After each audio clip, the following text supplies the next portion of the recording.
Jersey নম্বরটা মাথায় গেঁথে রাখুন 90, না মুস্তাফিজুর রহমান নয়, তবে চলনে বলনে গড়নে মুস্তাফিজের মতোই, তার মতোই বাহাতি পেসার। দেশের ঘরোয়া ক্রিকেটের নিয়মিত খোঁজ খবর যারা রাখেন কিংবা বয়সভিত্তিক ক্রিকেটটা ফলো করেন তাদের অবশ্যই পরিচিত হওয়ার কথা নামটির সঙ্গে, মারুফ মৃধা। টাইগারদের নতুন পেস সেন্সেশন, কথা বলবো তার সঙ্গে। মারুফ, স্বাগত আপনাকে। অনূর্ধ্ব-19 বিশ্বকাপটা খেললেন, অনূর্ধ্ব-19 এশিয়া কাপটা জিতলেন, এর পরের গল্পটা শুনতে চাচ্ছিলাম। এরপরের গল্পটা আসলে আমার প্রিমিয়ার লিগ ছিল, প্রিমিয়ার লিগের প্রিপারেশন নিয়ে আমরা প্র্যাকটিস করছি সবাই, যার যার প্র্যাকটিস করছি। এই সিচুয়েশনে আমরা করছি যে কীভাবে কী সিচুয়েশন হ্যান্ডেল করতে হবে ওইসব জায়গায়, যে সব সিনিয়র ভাইদের সাথে খেলতে হবে। মানে লিস্টে ক্রিকেটের মধ্যে আমাদের সবচেয়ে বড় টুর্নামেন্টের ঢাকার মধ্যে, তো প্রিপারেশন ছিল যে এবার কীভাবে ভালো করা যায়, সবার সাথে কীভাবে মানিয়ে নেওয়া যায়, কীভাবে ভালো করতে হবে, এসব নিয়ে প্রিপারেশন ছিল। 1, 2, 3 ঢাকায় জমি জিতে নিন 100% ক্যাশব্যাক সহ 20 কোটি টাকার পুরস্কার। মানে বলছিলেন প্রিপারেশন ছিল, বিশ্বকাপে ভারতের সঙ্গে আপনি 5 উইকেট নিয়েছেন, এশিয়া কাপে ভারতের সঙ্গে আপনি 4 উইকেট নিয়ে বাংলাদেশকে ফাইনালে জিতিয়েছিলেন। প্রতিপক্ষ হিসেবে ভারত আসলে কি একটু অন্যরকম একটা বাড়তি রোমাঞ্চ কিংবা উন্মাদনা থাকে? হ্যাঁ, এটা তো অবশ্যই থাকবে, কারণ ইন্ডিয়ার সাথে আমার খেলার পর মানে অন্য একটা ভালো লাগা কাজ করে, যে ওদের সাথে যেভাবে ভালো করতে হবে, দেশের জন্য একটা ভালো কিছু করতে হবে ওদের বিপক্ষে খেলেই। ঢাকা প্রিমিয়ার লিগটা বোধহয় আপনার স্বপ্নের মতো যাচ্ছে, আর সব মিলে পারফরমেন্সের কীভাবে মূল্যায়ন করবেন এখন পর্যন্ত?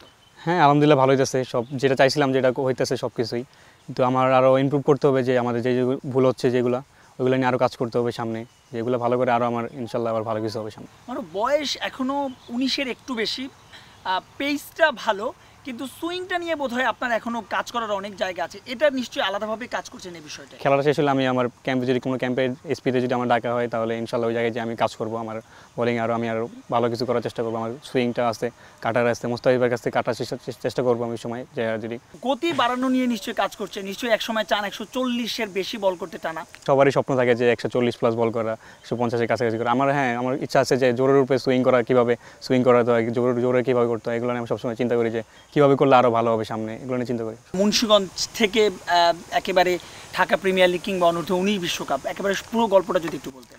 ছোটোবেলা থেকে আমি এলাকায় ভাইদের সাথে খেলতাম, বড় ভাইদের সাথে। তো হ্যাঁ, অবশ্যই ট্যাপ টেনিস থেকে আসছি আর কি। ছোটোবেলা থেকে ট্যাপ টেনিস খেলতাম, সবাই মানে ভালো বলতো, যে এরকম আমি চেষ্টা করতাম যে ওই সময় থেকে মানে বড়দের সাথে খেললে আমি সুযোগ পাবো কীভাবে বড়দের সাথে, তখন চেষ্টা করতাম যে ভালো কিছু করার। তখন আমার ভাই 2টা ভাই আছে, ওনারা অনেক সাহায্য করছিল যে এরকম করলে হয়তো বা ভালো কিছু করবি। পরে ক্লাবে ভর্তি করে আমার ঢাকা, পরে ওই জায়গায় 2 মাস প্র্যাকটিস করে আমি, ওই সময় আমার সমবনী পরীক্ষা থাকে, তো 2 মাস প্র্যাকটিস করে তখন আবার চলে আসি বাসায়, মুন্সিগঞ্জ চলে আসি। পরে পরীক্ষা শেষে আবার ঢাকা এক বছর প্র্যাকটিস করি গুলশান ইউথ ক্লাবে, মানে ভর্তি হয়ে আবার যায় ওই জায়গায়, হয়তো বা ফ্যাসিলিটিটা ভালোর জন্য আরও যাই ওই জায়গায়। ওই সময় মানে কষ্ট করতেছিলাম যে কিছু করতেই হবে, মানে একা থাকতাম ওই জায়গায়, প্র্যাকটিস সারাদিন প্র্যাকটিস করতাম মাঠে, সকালে যাইতাম আবার বিকাল দিয়ে চলে আসতাম মনে করেন। 1, 2, 3 ঢাকায় জমি জিতে নিন 100% ক্যাশব্যাক সহ 20 কোটি টাকার পুরস্কার। পরে বিকেএসপিতে ভর্তি হই আবার ওই সময়। বিকেএসপিতে যাওয়ার পর ওই সময় কাজ করতেছিলাম যে বোলিংয়ে স্যারদের সাথে, স্যার অনেক হেল্প করতেছিল। পরে কাজ করছি 15 ক্যাম্প শেষ হওয়ার পর, আবার পরে 16-এর জন্য আসি। তখন 16 খেলার পর ওই সময় আবার করোনা চলে আসে। করোনা চলে আসার সময় তারপর ওই সময় মানে বিকেএসপিতে আমাদের রাখছিল 16 জনকে, অন্যদের 16 ছিলাম ওই সময়, আমরা কাজ করতেছিলাম, সবাই প্র্যাকটিস করতেছিলাম। পরে 17 ক্যাম্পে যখন কল পাই চ্যালেঞ্জ সিরিজে, তখন 3 ম্যাচে সম্ভবত 9 উইকেট পেয়েছিলাম আমি। তখন ভালো করার পর আমি বাদ পড়ছিলাম, তখন খারাপ লাগতেছিল অনেক। ওই সময় চেষ্টা করতেছিলাম যে কীভাবে সারাদিন প্র্যাকটিস করতাম বিকেএসপিতে যাই, সকাল যে সময় সুযোগ পেতাম তখনই প্র্যাকটিস করতাম। তো ওই সময় থেকে মানে কষ্ট করতেছিলাম যে কেন বাদ পড়ছি। পরে আবার যখন 18 ডিভিশন বিকেএসপি থেকে 18 ডিভিশন খেলি, তখন সম্ভবত 6 ম্যাচে 26 উইকেট পাই আমি। তখন থেকে আবার মানে সুরে আবার 19 ক্যাম্পে কল পাই।